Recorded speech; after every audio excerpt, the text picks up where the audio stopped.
और एकर जे अध्यक्ष, उपाध्यक्ष, सचिव, एकर संपूर्ण पदाधिकारी के व्यक्तिगत हम अपना तरफ से और मुस्लिम समुदाय के तरफ से मुस्लिम वोट के बहुत बहुत हम धन्यवाद देवे कि आज के दिन में मुस्लिम वोट निर्माण भेजा और ऐसे कहीं न कहीं मुस्लिम समुदाय के ऐसे कहीं न कहीं उन्नति प्रगति होते।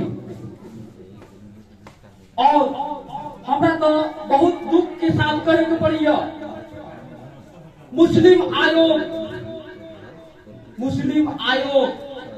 मुस्लिम आयोग के अध्यक्ष शमीम मियां जी, बाप रे बाप,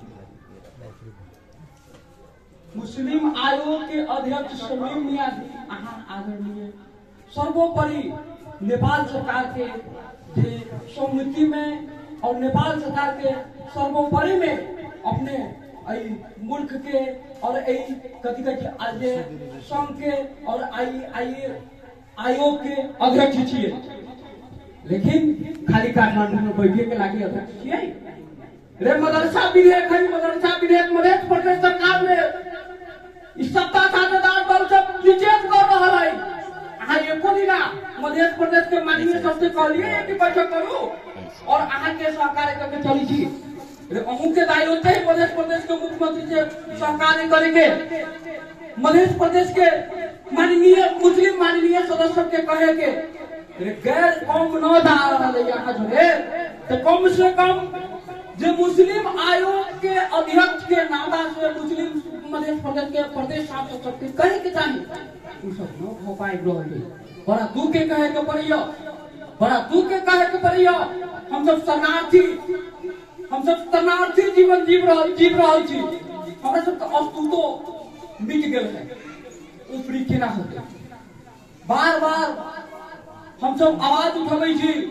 हमर आई से गठ के पूर्व मुख्यमंत्री तथा वर्तमान प्रदेश सांसद मोहम्मद लाल बाबू राउत गद्दी जी विधेयक के मध्य प्रदेश के संसद में टेबल कर थी।